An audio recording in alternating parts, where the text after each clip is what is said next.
Phone tapping case ఎందుకు తెరపైకి వచ్చింది?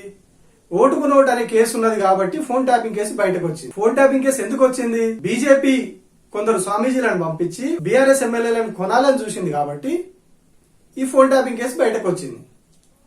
అంటే మా ఫోన్లు ట్యాప్ చేస్తా ఉన్నారు, మా వ్యవహారాలన్నీ బయటపడతా ఉన్నాయని చెప్పి అక్కడ చంద్రబాబు ఇరుక్కున్నాడు, ఇక్కడ మోడీ ఇరుక్కున్నాడు. సో ఇప్పుడు ఈ రెండింటికి పరిష్కారం చూపాలా, రెండింటికి పగ తీసుకోవాలంటే ఏం చేయాలా? ఇట్లా కేసు తీసుకొచ్చి ముంగట పెట్టాలా, దాంతో బదనాం చేసే కార్యక్రమం నడిపియాలి. అందుకే పని కట్టుకుని మరి మీడియా సంస్థలన్నీ కూడా వాళ్ళు బీఆర్ఎస్ పార్టీ మీద దుష్ప్రచారం చేస్తున్నది టార్గెట్ చేసింది, తెలంగాణ రాష్ట్రం మీద టార్గెట్ చేసింది, తెలంగాణ అస్తిత్వాన్ని టార్గెట్ చేసింది మరొకసారి. ఎందుకంటే మళ్ళీ ఇక్కడికి చంద్రబాబు రావాలి, మళ్ళీ ఇక్కడికి ఒక సామాజిక వర్గం మీడియా ఆధిపత్యం నడవాలి, ఒక సామాజిక వర్గం నాయకులు రాజకీయ పార్టీల ఆధిపత్యం తెలంగాణలో నడవాలి. గతంలో 10 ఏళ్ల క్రితం తెలంగాణ రాకముందు ఎట్లయితే వాళ్ళ చెప్పు చేతుల్లో నిధులు నీళ్లు అన్ని కూడా వాళ్ళ చేతుల్లోకి వెళ్ళిపోయినాయో ఇప్పుడు మళ్ళీ అట్లా వెళ్ళాలి రాష్ట్రం తెలంగాణ ప్రాంతం. కాబట్టి వాళ్ళ ఏమంటారు తాపత్రయం, ఆదుర్త, దుర్ద అన్ని కూడా దీనికోసం వాళ్ళు చేస్తున్నది. బనకచెర్లతోటి ఇటు గోదావరి జిల్లాలకు అటు కృష్ణా జిల్లాలకు ఒకేసారి రెండింటికి ఉరేస్తా ఉన్నాడు చంద్రబాబు నాయుడు.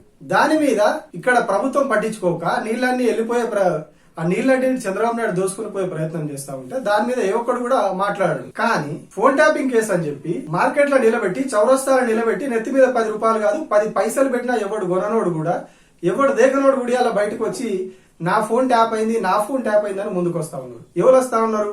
కాంగ్రెస్ పార్టీ వాళ్ళు, బీజేపీ వాళ్ళు వస్తా ఉన్నారు. ఎందుకు వస్తా ఉన్నారు అంటే అందరి టార్గెట్ కూడా ఒకటే. ఇప్పుడు అందరు కూడా మళ్ళీ ఏకమయ్యారు. ఉద్యమ సమయంలో తెలంగాణ రాకుండా అడ్డుకోవడానికి ఎట్లా ఈ సమైక్యవాదులంతా ఏకమయ్యారో ఇప్పుడు మళ్ళొక్కసారి అందరు ఏకమై తెలంగాణను బొందబెట్టే ప్రయత్నం చేస్తా ఉంది. తెలంగాణ రాష్ట్రం ముంగటపడే ఆ పరిస్థితుల నుంచి ఇప్పుడు మళ్ళీ వెనకబడిపోతా ఉన్నది కాంగ్రెస్ వచ్చిన తర్వాత.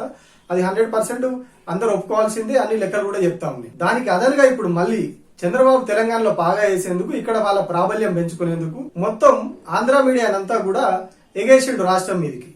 ఇక్కడ ఉన్నటువంటి పార్టీలను, ఇక్కడ ఉన్న మొత్తం తెలంగాణ అనేది ఒక విఫల రాష్ట్రం అని చూపించాలి. ఇక్కడ ఉన్నటువంటి వ్యవస్థలు ఏవి కూడా సరిగా లేవు, ఇదంతా విఫల రాష్ట్రము, విఫల ప్రయోగం అని చెప్తే అప్పుడు ఇక్కడ ఉన్నటువంటి కంపెనీలు, పెట్టుబడులు అన్ని కూడా ఆంధ్రాకు తరలిపోవాలి. తెలంగాణ మళ్ళీ ఎడారి కావాలి. ఓ దిక్కు నీళ్లు దోసుకుపోవాలి, ఇంకో దిక్కు కంపెనీలు దోసుకుపోవాలంటే ఇక్కడ ఉన్నటువంటి నిధులు కూడా దోసుకుపోవాలి. ఆఖరికి తెలంగాణను మళ్ళీ ఎడారి చేయడమే వీళ్ళందరి లక్ష్యం.